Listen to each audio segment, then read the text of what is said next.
He couldn't believe his luck. What were the chances that he'd run into some of the only people on the planet who could defeat him? Piccolo wasn't ready for this encounter. Not yet. Still, he knew that so long as he hid his true identity, his child body may allow him to survive this day. Empathy was one of humanity's greatest weaknesses, after all. He couldn't believe their luck. To encounter one of King Piccolo's lackeys just before the four of them were going to split up was fortunate. The fight was brief, and now all that was left was to decide what to do with the one calling himself Piccolo Junior. Tien was ready to kill him and would make this known, but he would not take unilateral action. The others were not very enthusiastic about this idea. I don't know, Tien. It just doesn't feel right. He is only a child. It was growing clearer that not everyone was on the same page. Tien tried convincing them of the danger allowing Piccolo to live, but they still had misgivings. Chaozu revealed similar misgivings, saying that if they could change, why couldn't one of King Piccolo's children? Tien understood that he had been outvoted and dropped further objections. It was decided that they would keep watch over Piccolo to make sure that he couldn't harm anyone. Tien, however, felt that this was a mistake and decided to stick with the original plan and left to train on his own.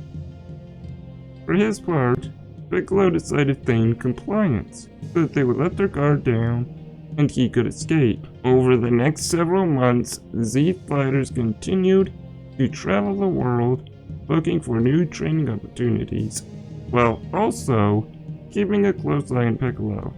Thanks to Chaozu's psychic powers, the task was relatively easy, as he was alerted when Piccolo got too far away, even at night. One day, while they were visiting a village, a tremendous energy caused the entire village to begin shaking violently. It was an earthquake.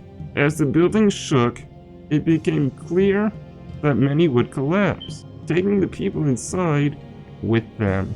Krillin, Yamcha, and Chaozu jumped into action, doing their best to save as many people as possible. It took a few seconds, but Piccolo realized that with the humans distracted, he could escape. Just as he was about to make his move, however, the building in front of him began collapsing, with its debris threatening the people below. Without thinking about it, Piccolo reacted and blasted the debris. He was left shocked and unsettled by his own actions, and with the quake finished, lost his chance to escape. With the quake over, the grateful villagers thanked the four heroes who saved their lives. Being included as a hero made Piccolo more unsettled. That night, he snuck away from the others, trying not to go too far and get discovered. Piccolo's thoughts had been in flux the entire rest of the day, and he needed to be alone to sort through them. Why did I waste my only chance to escape to save some humans? Am I not King Piccolo? I'm supposed to be ruthless. Humans are supposed to be beneath me. Just then, Piccolo heard a noise. He turned around looking for the source. Chaozu came out from behind a tree, revealing that he had been listening the entire time. Piccolo demanded that he keep what he heard to himself. Chaozu was frightened by what he heard. Was this really King Piccolo himself, not just one of his children? If that was true, he would need to tell the others. Still, Piccolo didn't seem to know himself. Perhaps he wasn't King Piccolo after all. Chaozu agreed not to say anything, at least not until he knew for sure. Every day, Chaozu would try to talk to Piccolo. After all, if he could get him to talk, it would be much easier to find out his true identity. At first, he received an icy reception. Piccolo, however, changed his tune once he realized an opportunity. Compliance with the humans got out of nowhere, but perhaps if he helped the humans, he might not be able to get away, but perhaps he'd be allowed to train. And even if he wouldn't admit it, deep down, it was nice to have someone to talk to. From now on, anytime the Z fighters would help people, Piccolo would assist. Over time, this strategy proved successful. The humans slowly grew more trusting of them, and allowed him to train with them. As nearly 2 years had passed, everyone got significantly stronger. Piccolo had many insights that proved beneficial not just for himself, but the humans as well, such as wearing a heavy amount of weighted clothing. After a more serious sparring session, where it's clear Piccolo was the strongest of them all, he realized that he'd forgotten his original purpose for complying with the humans. He could have left a while ago, but he didn't. In addition, the memories of King Piccolo felt more distant and less like his own. He needed time to contemplate this alone. He told the humans that he would see them at the tournament and left. They didn't try to stop him, nor could they. Now all they could hope is that their trust wasn't misplaced.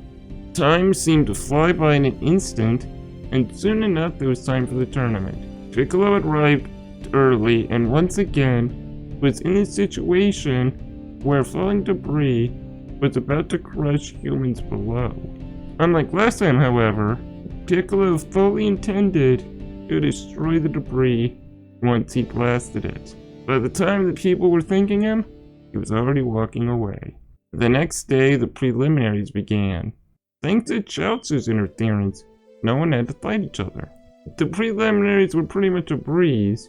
However, in Chaozu's final match, he was paired against a ghost from the past, Mercenary Tao. The shock of seeing Tao again left Chaozu frozen in fear. As Tao came in for an attack, Chaozu was just barely able to dodge it. Tao hadn't expected this, thinking it would be a quick victory. Instead, Chaozu was almost a match for the assassin. Still, however, Tao slowly got the upper hand. Chaozu needed an opening, and he noticed in his frustration, Tao left his legs unguarded. Exploiting the weakness bought Chaozu the time to be able to use his psychic powers and force Tao out of bounds. An unhappy Tao revealed a hidden blade and slashed Chaozu's arm. Before he could strike again, Tien arrived and quickly dispatched of him. With the preliminaries over, the final matches were assigned. Goku vs. Anonymous, Yamcha vs. Tien, Hero vs. Chaozu, and Junior vs. Krillin. The first match saw Goku claim a quick victory and even get engaged.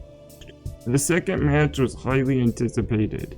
Yamcha and Tien had fought in the previous tournament, so this would be a good test to see how they both had grown.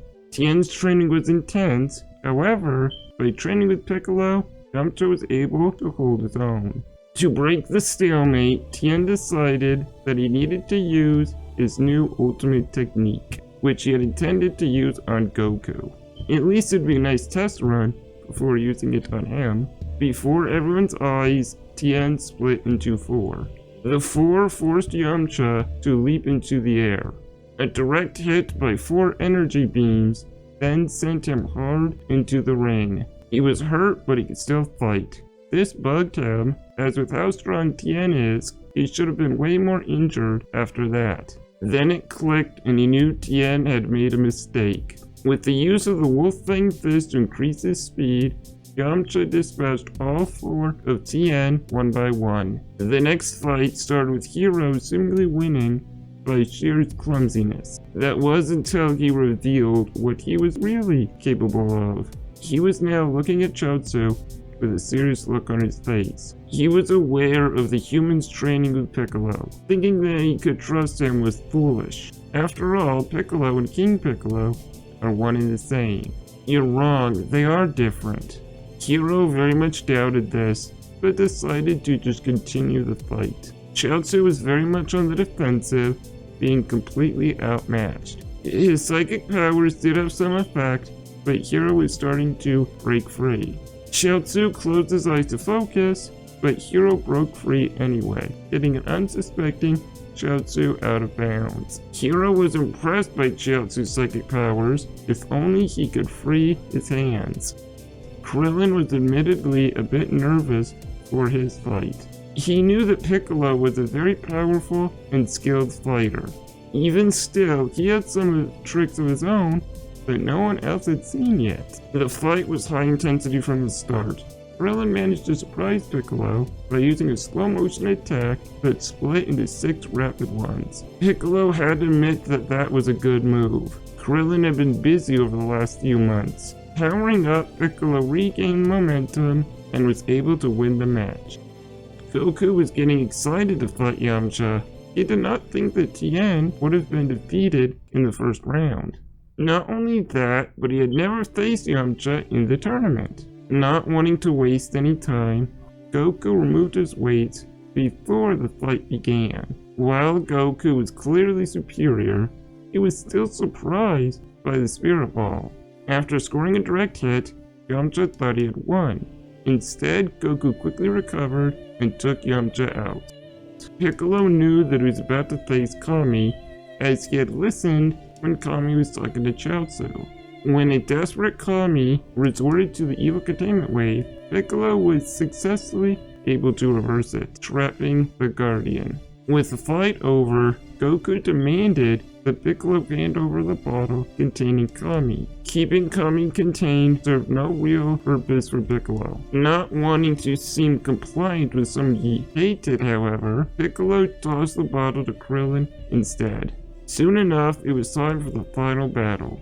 Goku and Piccolo were both titans compared with the others. The opening was already the most brutal fighting to ever be seen at the tournament. There was, however, a disruption when the audience realized Piccolo might actually be King Piccolo. You want the truth? I am the son of King Piccolo.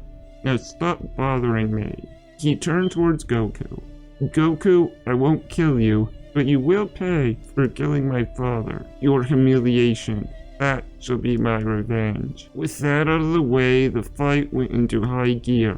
They were so fast, no one could track them. Back and forth the fight went, with neither gaining a clear advantage. It was a battle of attrition, a battle of wills. Then, in an instant, it was over. Goku fired a Kamehameha, seemingly a direct hit. Piccolo in fact dodged it narrowly. He used the fact that the remnants of the wave obscured him to sneak attack Goku and win by knockout. The audience, after seeing that Piccolo didn't attempt to harm them, began cheering for their new champion. Uncomfortable having the attention on himself, Piccolo decided to take his leave. He had proven his superiority over Goku, but he knew they would have a rematch at the next tournament.